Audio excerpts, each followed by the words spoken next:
Assalamualaikum teman-teman. 27 hari bulan Mac 2024. Semalam serangan Rusia terhadap Ukraine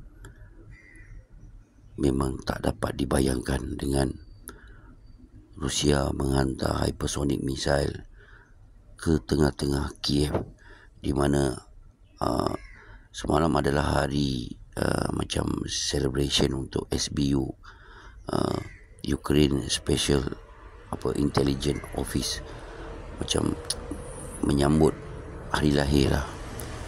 Dan Rusia menghantar hypersonic missile tanpa amaran, hancur berderai dengan ramai mangsa-mangsa yang mati.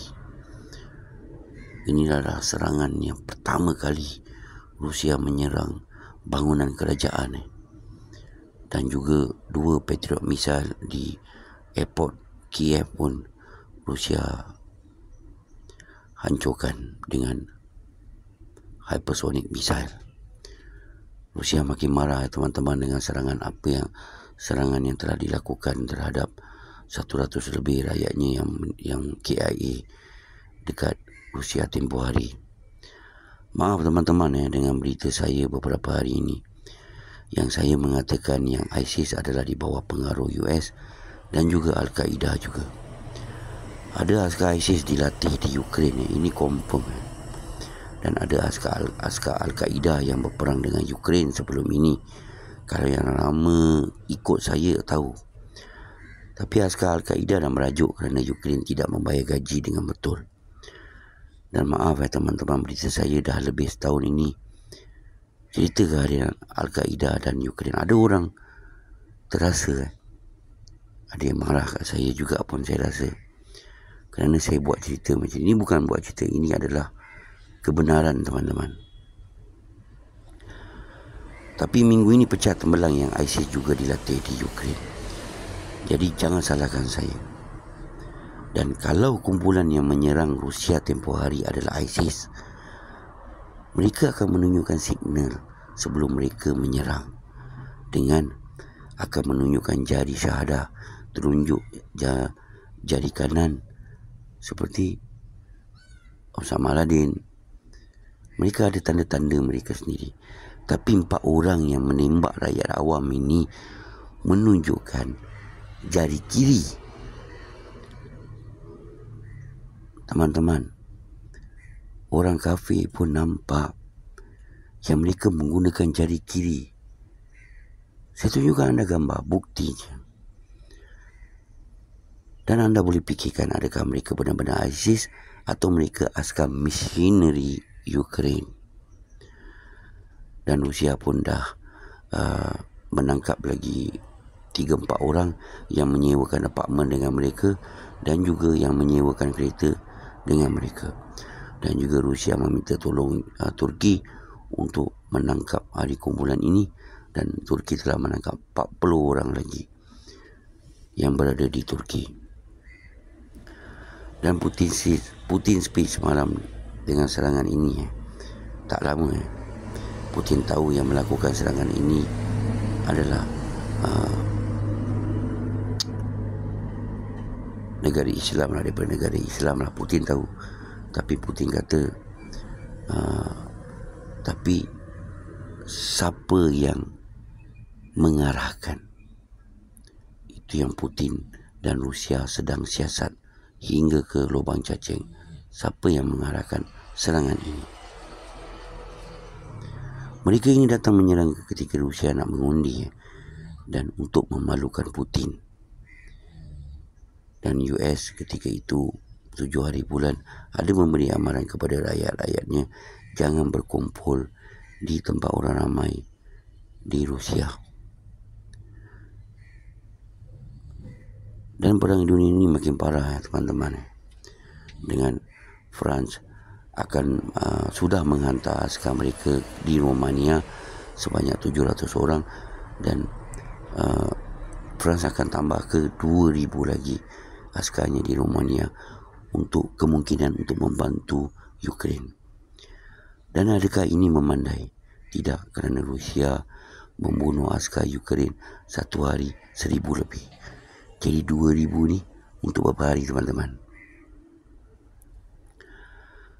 Dan kalau Rusia marah, boleh teman-teman Rusia nak bom nuklear NATO yang berada bersebelahan negara Rusia ni. Bila-bila masa Rusia boleh hantar hypersonic missile. Sebab tu kita harapkan yang US tidak akan membantu Macron dalam hal ini. Kerana Macron sekarang sedang mencampak mancis di minyak. Dan US dah berkata, mereka dah penat. Signal dia dah penat dah. Dah tak nak perang lagi dengan Ukraine. Kerana hari mengundi pun dah nak sampai. Jadi mereka dah tahu Ukraine dah kalah. Dan interview daripada EU Foreign Minister Joseph Borrell, wartawan bertanya dengan dia, apa anda akan lakukan kalau US tak beri 61 bilion kepada Ukraine? Dan Joseph Borrell katakan EU dah membantu Ukraine untuk perang ini. Dan Joseph Borrell merayu kepada US, kalau US tak beri duit, maknanya Rusia akan menang. Dan EU tak mampu nak berperang dengan Rusia tanpa bantuan US. Telah kita katakan dalam channel ini, sekarang Rusia begitu mara, dan apa yang Rusia nak adalah hingga ke Dnieper River yang membelah Ukraine.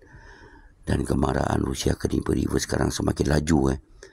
Kemungkinan sebelum hujung tahun ini Rusia boleh menguasai Dnieper River sepenuhnya. Sebab tu EU dan NATO tak dapat terima, kerana mereka nampak Rusia semakin mara dan US semakin tak berdaya nak membantu Ukraine. Dan Joseph Borrell berkata, kami negara EU sanggup berkorban dengan kejatuhan ekonomi negara EU untuk perang Ukraine ini, kerana tak beli minyak dan gas Rusia. Jadi tolong jangan US ceraikan Ukraine, katanya. Sejarah US kalau dilihat banyak kali tinggalkan perang separuh jalan. Lihat perang Vietnam, perang Iraq, perang Afghanistan, Syria dengan Iraq, mereka tinggalkan, tapi mereka dapat sedut minyak sampai sekarang, teman-teman. Apa yang kita nampak satu hari nanti, US dan NATO dan EU akan bercerai-berai, tak lama lagi. Mereka akan bercerai-berai. Ini adalah kata-kata pemerhati perang dunia. Kehancuran polis dunia semakin dekat, dan juga dunia penjajah semakin akan berakhir. Hari ini kita ada seorang askar IDF yang diinterview, namanya Yuri. Nama penuh dirahsiakan. Dia berkata dia diletakkan di Brigade Special, Brigade Golani, Brigade Elite tahun 2008, Operation Castlade di Gaza. Dan dia kata dia tahu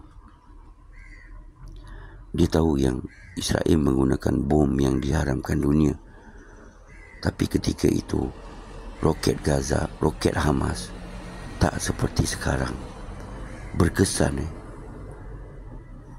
Sekarang dengan dulu Hamas dah berbeza, katanya. Dan dia kata dia sekarang dah retire dah. Kalau boleh dia nak